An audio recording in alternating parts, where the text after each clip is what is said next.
The Gambia. This small country is known for its warm weather, beautiful beaches, and friendly people. So you know I had to check it out. As always, we're going to be checking out things to do, nightlife, and my accommodations, so that you can get a feel for Gambia if you ever decide to visit. So buckle up as we explore the Gambia. For those that don't know, the Gambia is the smallest country in mainland Africa. It's located in West Africa and is completely surrounded by Senegal, except for the Atlantic Ocean to the west. Banjul is its capital city, however Banjul is considered the downtown area. But when people are vacationing in the capital city, typically they're staying in an area of town called Kololi, but more often referred to as Senegambia, and is about a 30-minute drive from Banjul. Senegambia is where you're going to find most of the popular restaurants, beaches, resorts, and bars. It's pretty underdeveloped for the most part, as is the case for a good portion of the country. But don't get it twisted, it's still a good time. So my favorite beach in the Senegambia area is Kumi Beach. Kumi Beach is a stunning beach that is known for its natural beauty. The golden sands stretch along the Atlantic Ocean, offering some wonderful views. The beach is not only beautiful and scenic, but also a hub for activities.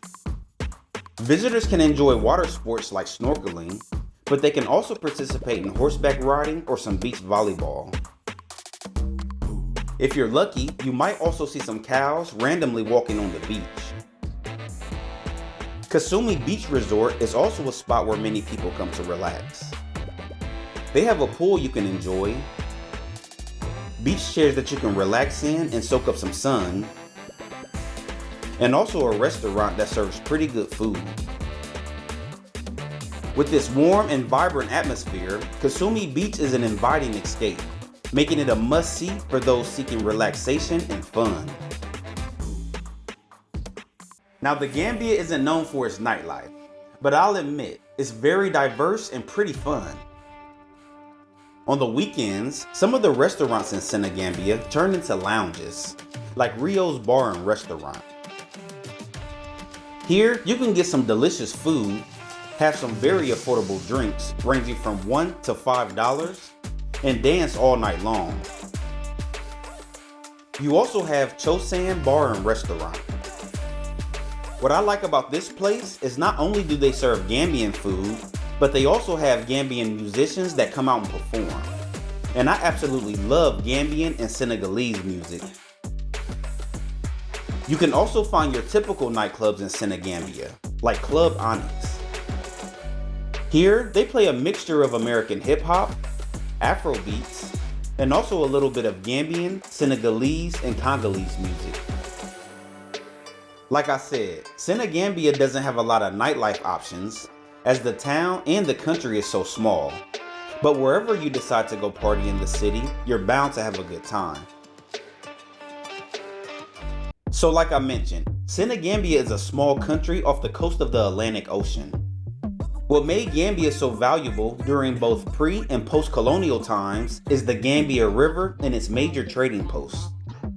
So you know I had to go visit the river while I was in town.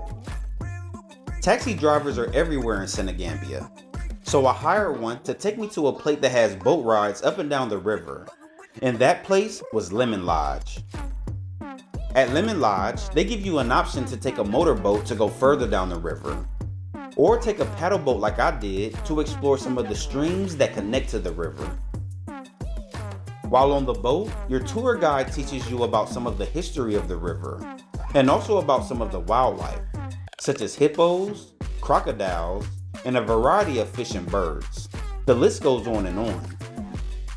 The best part was traveling through all the small streams and seeing all the vegetation, as the guide told us different stories about the local area.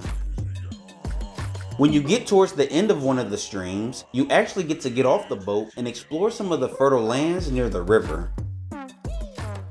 The river also has a lot of oyster farms that are owned by many of the local women, so you're going to see a gang of oyster shells everywhere. The last stop we made was to see the giant Cashapp trees, where you can go inside the tree if you want, which I didn't, or just hang out and take pictures.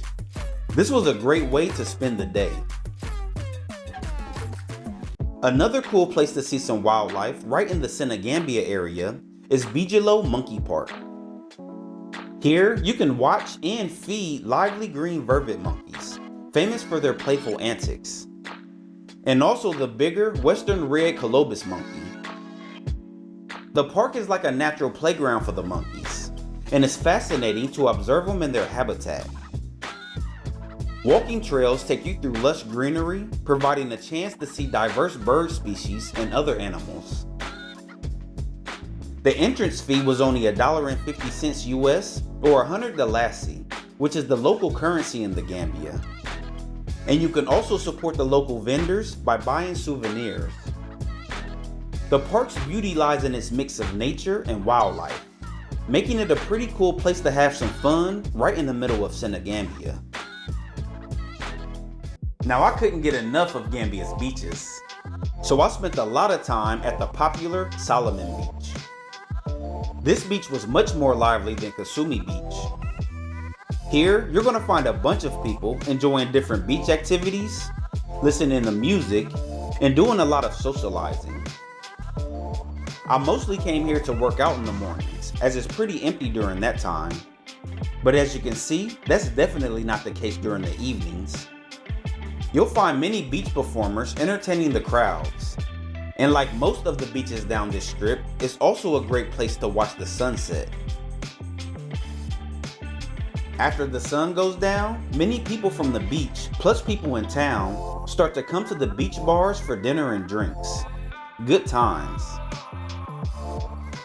Now, another place you must visit while in the city is Sarakuna Market, located in the Sarakuna area of town. Sarakuna Market is huge and captivates visitors with its vibrant energy. The market is full of activity, enthusiastic vendors, and on-the-go customers. Here, you can find anything from local crafts and spices, clothing, wigs, food, you name it. To be honest, a visit to Sarakuna Market is a cultural immersion for vacationers like myself. It's an opportunity to engage in local life, discover unique items, and take home a piece of the vibrant Gambian spirit.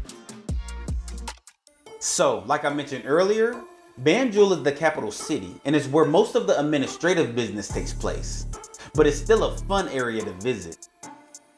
The 30-minute taxi ride from Senegambia to Banjul cost about $10 US or about 700 Dalasi.